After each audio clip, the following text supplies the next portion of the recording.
Okay ကျွန်တော်တို့ဒီ manual အကောင့်ကြီးပေါ့နော်လေယွန်းစင်ကိုင်းတွေကိုစလေ့လာအောင်ဒါတွေမသိဘဲနဲ့ကွန်တာအကောင့်ကြီးကိုလေ့လာရင်လည်းဟိုမှာတိုင်နေပတ်နေမှာလဲခံနေမှာနော်ဘယ်စင်းကိုဘယ်ဘက်ထည့်မှမသိဘယ်လိုဆိုပြီးတော့သူ့ရဲ့ဒီလေယွန်းစင်ကိုင်းရဲ့ procedure ကိုမသိဘူးဆိုရင်လည်းကွန်တာစင်ကိုင်းကိုသွားပြီးတော့လုပ်ရင်လည်း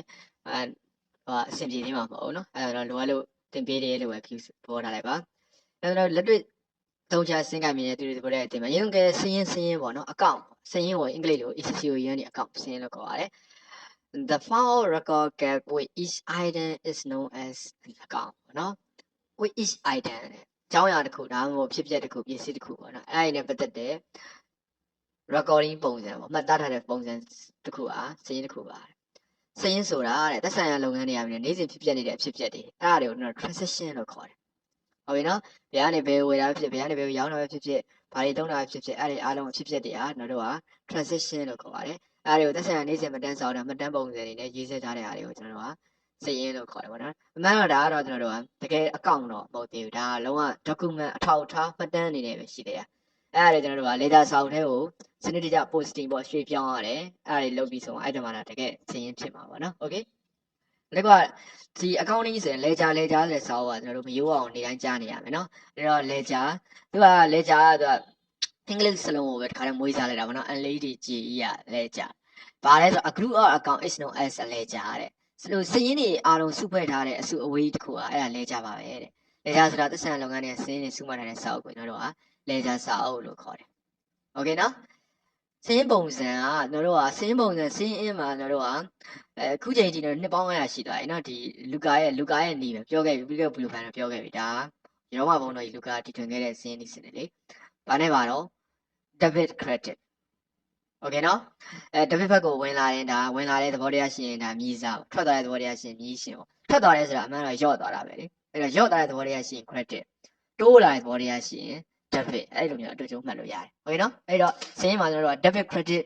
credit အတိုင်းပဲခေါ်နော်တော့ credit debit လို့သွားမခေါ်နဲ့အကုန်ပြောင်းပြန်ဖြစ်ကုန်မယ်တော့ခုတည်းစပြီးတော့မှတ်ပါတာအခြေခံနေရတယ်ခေါ်တာဟိုကပါတော့ debit credit အဲ့ဒါဘယ်သူကရင်လာတော့ debit ကရင်လာတယ်ပြီးမှ credit ကလာတယ်ဟုတ်ကဲ့နော်တိုးလာတဲ့သဘောတရားရှင် debit ရော့လာတဲ့သဘောတရားရှင် credit ဝင်လာတဲ့သဘောတရားရှင် debit ထွက်သွားတဲ့သဘောတရားရှင် credit โอเคအဲ့လိုပဲမှတ်ထားလိုက်မယ်နော်အဲ့တော့စင်းပုံစံကဒါကိုကျွန်တော်တို့ကဒီစရင်တစ်ခုကိုပဲနှစ်မျိုးသိရတာဖြစ်တဲ့အတွက် double entry system လို့ခေါ်တယ်ဟုတ်ကဲ့နော် UUBN double ဆိုတာနှစ်မျိုးကိုပြောတာနော် double entry system စရင်တစ်ခုကို debit ဘက်မှာထည့်ရင်နောက်စရင်တစ်ခုဒီစရင်ကိုပဲနောက်တစ်ခါထည့်ရင် credit ဘက်မှာထည့်ရတယ်နှစ်ဘက်လုံးသွားထည့်လို့မရโอเคနော်တခြားစင်းရ debit ဘက်မှာရှိတယ်တခြားစင်းရ credit ဘက်မှာရှိတယ်အဲ့တော့ debit credit ရဲ့ဒီပုံစံလေးမှာ date ဒါတို့သိရပါရက်စွဲပေါ့နော်ဘယ်နေ့ပြီ particular အကြောင်းအရာပါတော့ F4 ဆိုတော့ဘာကြီးတော့ဟောတော့မေးရရှိလာတယ်โอเคနော် F4 ဆိုတာကျွန်တော်တို့ကfolio လို့ခေါ်တာပေါ့နော် folio မဟုတ်တော့ folio အညွှန်းပဲထားပါတော့အညွှန်းထားပါပေါ့နော်โอเคအခုနောက်ပြောတဲ့ double entry system for every transaction there might be a debit in one account and a credit in another account โอเคနော် transaction တစ်ခုဖြစ်တိုင်းမှာ account တစ်ခုဖွင့်ရတယ် account ကတစ်ခုက debit ဖြစ်တယ်ဆိုရင်တခြား account က credit မှာသွားထည့်ရမယ်โอเคနော်ဒီမှာ debit credit ဒီစင်းကိုပဲ debit မှာထည့်ရင်ဒီနောက်တစ်ခါဒီစင်းကို credit ဘက်မှာထည့်ရတယ်โอเคနော်အဲ့တော့တို့က debit ဆိုတာမြည်စားဝင်လာတဲ့သဘောတရားရှိရင်မြည်စားတိုးလာတဲ့သဘောတရားရှိရင်မြည်စား credit ဆိုတာမြည်ရှင်ထွက်သွားတဲ့သဘောတရားရှိရင်မြည်ရှင်ရော့သွားတဲ့သဘောတရားရှိရင်မြည်ရှင်โอเคနော်အဲ့တော့မြည်စားပဲ debit side မှာတွင်းရမယ့်အကြောင်းအရာတွေကဘာတွေတော့ပေါ့နော်လုပ်ငန်းပိုင်ဆိုင်တဲ့ငွေတွေတို့ဒါဘဏ်မှာရှိတဲ့ငွေတွေတို့လုပ်ငန်းပိုင်ဆိုင်တဲ့ပစ္စည်းတွေရောင်းကုန်ပစ္စည်းတွေဝင်လာတယ်ဟေ့တိုးလာတယ်ဟေ့ဆိုရင်အဲ debit cash account ကတိုးလာတဲ့တိုင်းကအဲ debit ငွေစင်းတွေကနေပြီးတော့တစ်ခုခုရှင်းလိုက်လို့ရော့သွားတယ်ဘာဖြစ်လို့ရော့သွားတယ်ဘာဝယ်လို့ရော့သွားတယ်ဘာဖြစ်လို့ရော့သွားတဲ့အကြောင်းရှင်းအဲ့ဒီသဘောတရား credit โอเคလား debit ဘက်မှာဝင်လာတဲ့အကြောင်းအရာဝင်လာတဲ့သဘောဝင်လာတဲ့တိုးလာတဲ့ဆိုရင် debit ဘက်မှာထည့်မယ်လုပ်ငန်းဘက်ကုန်ပစ္စည်းရောင်းချရတဲ့ပတ်သက်ရတဲ့ရှိတဲ့အကြောင်းရင်းဒါလည်းတိုးလာတာပဲเนาะအဲ့ဒါလည်းတို့ကဘယ်ဘက်မှာထည့်မလဲ debit ဘက်မှာထည့်မယ်ကုန်ပစ္စည်းရောင်းဝယ်တဲ့ပတ်သက်ပြီးကုန်ကျစရိတ် expense ကုန်ကျစရိတ်တွေတိုးလာတယ်နောက်ပြီးတော့ depreciation တန်ဖိုးလျှော့စရိတ်တွေ depreciation ရဲ့အကြောင်းအရာလို့ရဥပမာကျွန်တော်တို့က P ဘောကတစ်ခုဝယ်လိုက်တယ်โอเคเนาะ အဲ့ဒီကတော့ကျွန်တော်တို့က duration သတ်မှတ်လိုက်တယ်ဒီဟာဘယ်လောက်တန်တယ်လဲပေါ့3နှစ်တန်တယ်လို့သတ်မှတ်လိုက်မယ်နော်3နှစ်တန်ဆိုရင်တစ်လကိုဒီ pre ဘောကတော့3ဆက်လိုက်တဲ့အတွက်ကျွန်တော်တို့ဘယ်လောက်လျော့သွားတယ်ဆိုတော့တန်ဖိုးလျော့တာတွေကိုအဲ့မှာတန်ဖိုးလျော့စေလာစဉ်တွေ့ဟုတ်ပြီနော်ဆိုတော့ဒီလောက် pre ဘောကတသိန်းမိုးဝယ်လိုက်တယ်ဒီလာထဲမှာပဲစင်းရင်းထဲမှာပဲတသိန်းသွားနှုတ်လိုက်လို့မရဟုတ်ပြီနော်ငွေအနေနဲ့တော့တသိန်းတကယ်ထွက်သွားတော့ဟုတ်တယ်ဒါပေမဲ့ခုံတွေကရှိသေးတယ်ဒီပစ္စည်းတွေကတကယ်ပျက်စီးတော့မှာဒီပစ္စည်းကလည်းရှိသေးဖြစ်တယ်နော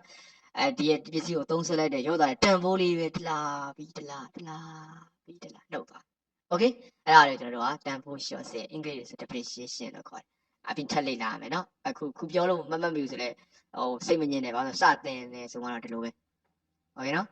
်ကျွေးဆုံးစရိတ်ဆိုတာကတော့ bad debt ပေါ့နော်ကျွေးဆုံးစရိတ်တွေကျွေးရဆုံးသွားဆိုတော့ပြန်ရနိုင်ကြတယ်ရှိသေးတယ်အဲ့တော့ဒီသူ့ရဲ့ယာထားချက်ကဘယ်လောက်လဲဆိုအဲ့ဒါတွေပါကျွန်တော်နှုတ်လိုက်ပြီးတော့ဖြစ်လို့ရတယ်โอเคနော်နောက်ပြီးတော့လုပ်ငန်းမှာဆုံးရှုံးမှု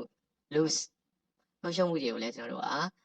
ဘယ်ဘက်မှာထည့်မလဲ debit side ဘက်မှာထည့်မယ်ဒီရှင်းဘက်မှာဘာတွေထည့်မလဲ credit ဘက်မှာဘာတွေထည့်မလဲဆိုတော့ခုနကဆန့်ကျင်ဘက်ပေါ့လုပ်ငန်းပိုင်ဆိုင်တဲ့ငွေဘဏ်နဲ့ဘဏ်မှာရှိတဲ့ငွေလုပ်ငန်းပိုင်တဲ့ပစ္စည်းရောင်းမှုပစ္စည်းတွေထွက်သွားတဲ့အကြောင်းအရာတွေဆိုရင် credit ထွက်သွားပြီဆိုတော့ရော့သွားလို့ပေါ့ရော့သွားရင် credit ပေါ့ဟုတ်ရဲ့နော်လုပ်ငန်းကကွန်ပျူတာဝယ်ပေးစရာရှိတဲ့အကြောင်းအရာတွေ credit မှာထည့်မယ်ဝင်ငွေတွေမပတ်သက်တဲ့ဝင်ငွေတွေ income ပေါ့နော်အဲ့ဒါတွေတော့ပါဝင်ငွေ account တွေဝင်ငွေစင်းတွေ credit ဘက်မှာထည့်မယ်ယင်းနှင်းငွေတွေလုပ်ငန်းအမြတ်ငွေတွေ capital ပေါ့နော်ယင်းနှင်းငွေတစ်ထည့်ရဘယ်လောက်ဒီလုပ်ငန်းအတွက် site တည်လိုက်တယ်ဆိုတော့ capital account ဆိုရင်အမြဲတမ်း capital account credit ဘက်မှာရှိတယ်โอเคနော်အမြတ်ငွေတွေ profit ပေါ့နော်အမြတ်ငွေတွေ credit ဘက်မှာရှိမှာโอเคရှင်းတော့ဒီမှာကျွန်တော်ဟိုဒီမှာအဲ့ဒါအခု video learning ကတော့ကျွန်တော်ဒီမှာဒါဒီရဲ့အကြောင်းအရာတွေရှင်းပြတာပေါ့နော်ဥပမာဒီရဲ့ theory တော့လည်းပြည့်ဝသိချင်နေစင်တော့ကျွန်တော်ရေးထားတဲ့ P3 accounting စာအုပ်ကိုဝင်ဖတ်လိုက်ပေါ့နော်ဒါစာအုပ်ထဲမှာသူကစာအုပ်နဲ့ learning ကတစ်ခုနဲ့တစ်ခုမတူဘူးပြစာအုပ်မှာလည်းစာအုပ်အားသာချက်လျောက်ရှိတယ်ဥပမာ theory တွေဖယ်နေရှင်းပြတဲ့အချိန်မှာစကားနဲ့ပြောရတာတိတ်မထီအောင်အဲ့ဒါစာအုပ်လေးတွေဖတ်ပြီးတော့စာအုပ်လေးကဖတ်လိုက်စဉ်းစားလိုက်လှုပ်လိုက်အကောင်ပေါ်ဖြစ်တယ်အဲ့ဒါမဲ့စာဖတ်ပြင်းတဲ့သူတွေအတွက်ကျတော့ဒီ learning ကိုပေါ့နော်ကိုရုပ်တန်ရုပ်ကောအတန်ကိုနားထောင်နေနဲ့နားလဲသွားရတယ်ရှိโอเคနော်အဲ့ဒါကျွန်တော်စာအုပ်တွေအရင်တော့ကျွန်တော်လွန်ခဲ့တဲ့2နှစ်လောက်ကဒီကွန်ပျူတာစာအုပ်တွေစရှိတယ်အခုဒီ2012ကုန်ကန်ဒီတည်းကျွန်တော်စာအုပ်တွေအားလုံးကိုကျွန်တော်ဗီဒီယို learning ကိုပြောင်းပလိုက်တယ်အခုဗီဒီယို learning ကိုတွေပြောင်းတာကျွန်တော်စာအုပ်ရေးပြီးသားများကုန်သွားပြန်ပြီနော်အဲ့ဒါကျွန်တော်ထပ်ပြီးတော့လုပ်လို့ရအောင်နောက်ပြီးတော့ထပ်ပြီးကွန်ပျူတာလေ့လာတဲ့သူငယ်တွေလည်းလမ်းစာပွင့်သွားအောင်ကျွန်တော်တို့ programming တွေတို့ ITCS တွေတို့ CCN တွေတို့ဒီနိုင်ငံတကာဆောင်းဝဲတွေပေါ့နော်နိုင်ငံတကာ learning တွေကျွန်တော်ထပ်ပြီးလုပ်โอเ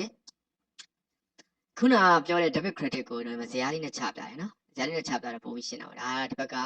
debit ဒီဘက်က credit တွေโอเคနော်ကဲဒီတော့ဘာကြောင့် debit entry system ကိုသုံးတာပါလဲအလုံးချုပ်ခံပြီးအပြင်ပန်းခံပြီးသုံးတာတော့မဟုတ်ဘူးနော်ဒီလူကာဘုန်းတော်ကြီးလူကာရဲ့အခုဒီမှာပေါ့နော်ဘယ်လိုပြောမလို့လူကာ method ဆိုတာလူကာ method ဆိုနှစ်ပေါင်း9000ကျော်ပြီโอเคအကြောင်းဒီလိုနှစ်ဖက်စင်းသွင်းတာအလကားလောက်ထားတာမဟုတ်ဘူးเนาะသူမှာအကျိုးကျေးဇူးတွေအများကြီးရှိပါတယ်ဥပမာတော့နှစ်ဖက်သွင်းတာအတွက်လုပ်ငန်းတစ်ခုနဲ့လုံဆောင်ခြင်းနဲ့ပတ်သက်တဲ့အကြောင်းအရာလည်းပြည့်စုံစုံမသားထားနိုင်တယ်နောက်ပြီးတော့ရရန်ရှိမှုပေါ့เนาะရရန်ရှိမှုပေးစရာတွေကဘာတွေတော့ရစရာတွေကဘာတွေတုံးဆိုတော့ဒီမှာတစ်ခါလေးလည်းမြင်ရတယ်โอเคเนาะနောက်ကျေးဇူးပြီးတဲ့စင်ရင်ပါတွေနှစ်ခါပြရတာဖြစ်တဲ့တစ်ဖက်ကမှားရင်အဲ့ဒါလွဲရင်ပြန်ရှာလို့ရတယ်အဲဒါ debit credit အားသာချက်တွေပါနောက်ပြီးလုပ်ငန်းကဘယ်လောက်ရှုံးနေဘယ်လောက်မြတ်တယ်ဆိုတာလည်းလွယ်ကူသိနိုင်တယ်နောက်လက်ကျန်ရှင်းတန်းပေါ့เนาะအင်္ဂလိပ်လိုဆို balance sheet လို့ခေါ်တာပေါ့ဒါ balance sheet တွေကိုကျွန်တော်တို့ကလွယ်ကူသိနိုင်တယ်နောက်စင်းရမားတွေစင်းလိန်နာတွေကိုပေါ်ထုတ်နိုင်တယ်ကာကွယ်နိုင်တယ်โอเคနော်အဲ့ဒါတော့စင်းကန်တယောက်လိုက်နာမယ်စီကံတွေပေါ့ဥပမာပိုင်ရှင်ကကျွန်တော်တို့ယင်းဒီ site ထုတ်ပေးတယ်ဆိုရင်တည့်ရစင်းရကျွန်တော်တို့က capital account ပေါ့နော်ယင်းဒီ site ထုတ်ငွေဆိုတာ capital account ပိုင်ရှင်ကလုပ်ငန်းရဲ့ငွေကိုပြန်ထုတ်သုံးတယ်ဆိုရင် drawing account ဖွင့်ပေးရတယ်နော်ပိုင်ရှင်ထုတ်သွင်းတဲ့စင်းရင်းဆိုပြီး drawing account နောက်ပြီးတော့ဘယ်လောက်ထုတ်သုံးတာလဲဆိုတော့ cash account ပေါ့နော်ဥပမာပိုင်ရှင်လုပ်ငန်းတွေကပစ္စည်းကိုသုံးတယ်ပစ္စည်းကိုထုတ်သုံးတယ်ဆိုရင် drawing account ရယ် good drawing account ရယ်ဒီမှာဖွင့်ပေးရတယ်ပိုင်ရှင်ကအရင်ဒီဆိုရင် capital ပေါ့နော် capital ကဒီ capital ဆိုတာကျွန်တော်တို့ဒီမှာလုပ်ငန်းဝင်ငွေ cash ဖြစ်သွားပြီပေါ့နော်ဝင်လာတဲ့အတွက်ဒါပေမဲ့ခွေ capital ဝင်လာတဲ့အတွက်ကျွန်တော်တို့ကငွေစင်းမှာတိုးလာတယ်ပေါ့နော်ငွေစင်းမှာတိုးလာတယ် cash စင်းမှာတော့ debit ဖြစ်သွားမယ်သူကဒါကျွန်တော်တို့က liability ပေါ့ပိုင်ရှင်ကိုပြန်ပေးရမှာအဲ့မဲ့လုပ်ငန်းကြီးဖြစ်တဲ့ဒီယင်းဒီကိုပိုင်ရှင်ပြန်ပေးရမယ်ဆိုဒီအရင်ဒီ capital ဒီ credit ဘက်မှာရှိရ liability ဖြစ်သွားတယ်โอเคနော်အဲ့တော့လုပ်ငန်းတစ်ခုကိုယင်းဒီငွေ capital account ရယ်ငွေစင်း cash account ဖွင့်ပေးမယ်ငွေစင်းမှာတော့ငွေတွေကတိုးလာတဲ့ဝင်လာဖြစ်တဲ့အတွက် cash account က debit side မှာရှိပြီးတော့ capital account က credit ဘက်မှာရှိတယ်โอเคနော်လုပ်ငန်းတစ်ခုကကုန်တွေကိုရောင်းမယ်လက်ငင်းရောင်းတာဖြစ်အကျွေးရောင်းတာဖြစ်အဲ့ဒါဆိုရင်တော့ sale account ဖွင့်မယ်အကျွေးဝယ်တယ်ဆိုရင်တော့တို့ကကုန်ဝယ်စင်းပေါ့ purchase account ဖွင့်မယ် purchase ဆိုဝယ်တာနော် sale ဆိုရောင်းတာကုန်ပစ္စည်းတို့လက်ငင်းရောင်းနေစဉ်ကုန်ရောင်းစဉ် sale account နဲ့ဘယ်လောက်ရောင်းရတယ်လဲငွေစင်းကို cash account ဖွင့်မယ်ကုန်ပစ္စည်းလက်ငင်းဝယ်တဲ့ကုန်ဝယ်စင်း purchase account နဲ့ငွေစင်း cash account 2မျိုးဖွင့်မယ်โอเคနော်ကုန်ပစ္စည်းတွေကိုအကျွေးရောက်ရင်ကုန်ရောင်းစင်း sale account နဲ့အကျွေးဝယ်တယ်ဆိုရင် debtor account ဒါဘယ်သူတွေအကျွေးဝယ်တယ်သူတို့ကဘယ်လောက်ရတာရှိရဲဆိုတော့ဒီ debtor account ကြည့်မယ်โอเคနော်ကုန်ပစ္စည်းတွေအကျွေးဝယ်တယ်ဆိုရင်ကုန်ဝယ်စင်း purchase account နဲ့အကျွေးစင်းကို creditor account ကမြည်ရှင် account ပေါ့နော်ကိုအကျွေးဆက်ရမယ့်လူစင်းရင်းနေအဲ့ဒီ creditor account ဖွင့်ပေးရโอเคနော်ရောင်းလာတဲ့ပစ္စည်းကပြန်ပို့တယ်ဆိုရင်ကုန်ရောင်းပြန်တင်စင် sale return account ဖွင့်ရမယ်ကိုဝယ်ရတဲ့ပစ္စည်းကအစင်မပြေလို့ပြန်ပို့တယ်ဆိုရင်ကုန်ဝယ်ပြန်ပို့စဉ် purchase return account ဖွင့်ရမယ်โอเคနော်sale account ကအများ